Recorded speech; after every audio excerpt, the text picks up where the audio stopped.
بسم اللہ الرحمن الرحیم۔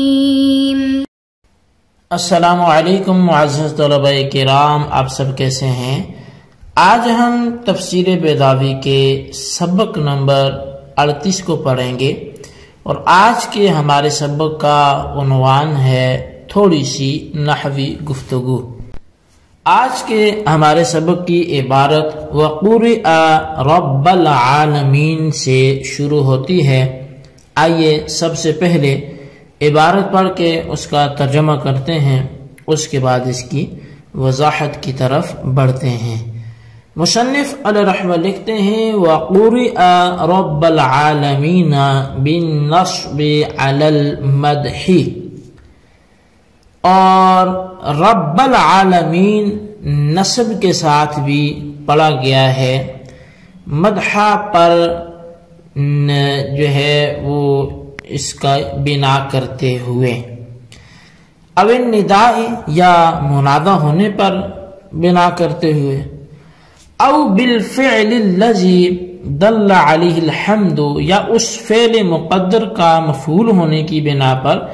کہ جس پر لفظ الحمد دلالت کر رہا ہے۔ وفیہ دلیل علی ان الممکنات کما ہی مفتقرۃ الی المحدث حال حدوثها فہی مفتقرۃ الی المبقی حال بقائها۔ اور فرمایا کہ اس میں اس بات پر دلیل ہے کہ ممکنات جیسے اپنے موجود ہونے میں ایک ایسی ذات کے محتاج ہیں جو انہیں وجود بخشے، اسی طرح اپنی بقا میں اس ذات کے محتاج ہیں جو انہیں باقی رکھے۔ جی طلبہ کرام، یہ تھی ہمارے آج کے سبق کی عبارت، اس کا ترجمہ۔ آئیے اب اس کی وضاحت کی طرف بڑھتے ہیں۔ وَقُرِئَ سے تھوڑی سی نحوی بحث کا مصنف علیہ رحمہ وہ آغاز کر رہے ہیں۔ حاصل اس کا یہ ہے کہ ایک قراءت نصب کی جاتی ہے، لیکن منصوب پڑھنے کی قاضی صاحب 3 وجہ بیان کریں گے۔ تو نصب سے مراد یہاں منصوب کون ہوگا؟ تو وہ لفظ رب ہوگا، چونکہ لفظ رب کے حوالے سے ہماری بات چل رہی تھی، اسی کا مضاف الیہ عالمین تھا، تو منصوب سے مراد الحمدللہ رب العالمین، تو رب پر جو ہے وہ نصب ہوگا۔ تو بہرحال اب یہ 3 وجہ جو بیان کی ہیں قاضی بیضاوی علیہ رحمہ نے، ان میں سے اول وجہ یہ ہے کہ فعل امدحو کو مقدر مان کر رب العالمین کو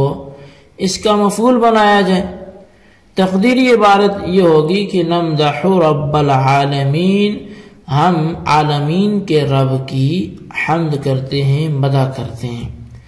دوسری وجہ یہ ہے کہ مصدر حمد سے مشتق کر کے نحمد مقدر مانا جائے اور کہا جائے کہ نحمد رب العالمین، اور اس پر جو ہے وہ اس نحمد پر الحمد بھی دلالت کرتا ہے۔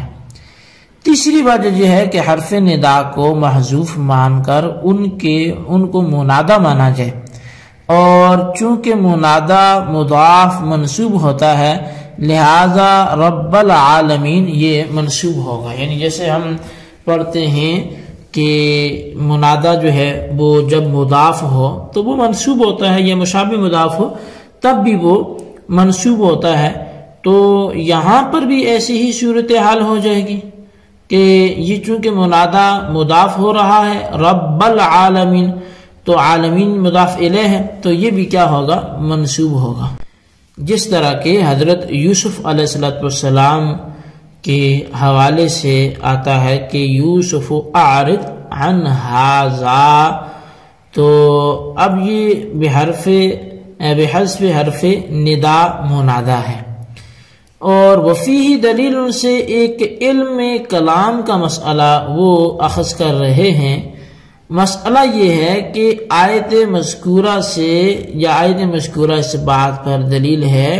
کہ جس طرح ممکنات اپنے پیدا ہونے کے وقت محدث کی طرف محتاج ہیں، اسی طرح اپنی بقا میں بھی باقی رکھنے والی ذات کی طرف محتاج ہیں۔ دلیل یہ ہے کہ اللہ تعالیٰ نے سارے عالم کی ربوبیت کو اپنے لیے ثابت کیا ہے، اور اشیاء کی تربیت اسی طور پہ ہو سکتی ہے کہ ان کو زوال اور مختل ہونے سے جو ہے وہ محفوظ رکھا جائے، یہاں تک کہ وہ اپنے اس کمال کو جو قضاء و قدر میں لکھا جا چکا ہے پہنچ جائیں۔ اور زوال اور مختل ہونے سے محفوظ رکھنا یہ نام ہے بقا کا۔ تو جب تربیت اپنے لیے ثابت کی تو گویا ابقاء بھی اپنے ہی لیے ثابت کیا، لہذا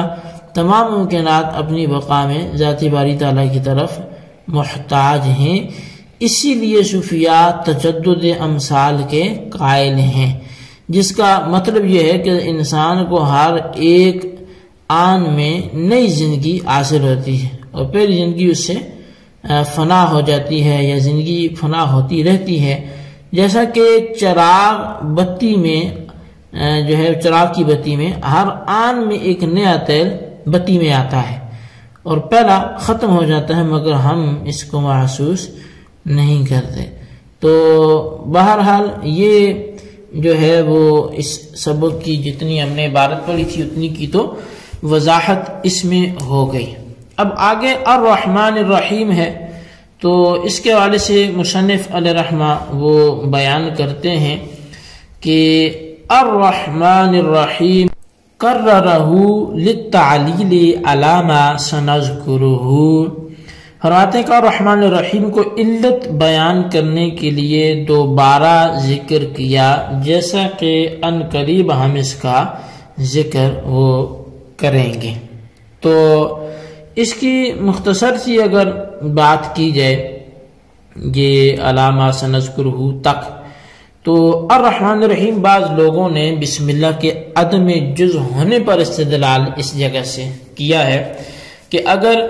جز مانو گے تو تکرار لازم آئے گا۔ تو قاضی صاحب نے اس کا جواب دیا کہ الرحمن الرحیم علت بیان کرنے کے لیے ہے، لہذا تکرار نہیں لازم آتا۔ چونکہ قاضی صاحب امام شافعی علیہ رحمہ کے مقلد ہیں اور تسمیہ ان کے ہاں فاتحہ کا جز ہے، لہذا الرحمن الرحیم کا فاتحہ میں ذکر کرنا ان کے نزدیک موجب تکرار ہوگا، اس لیے اس تکرار کی وجہ بیان کر رہے ہیں۔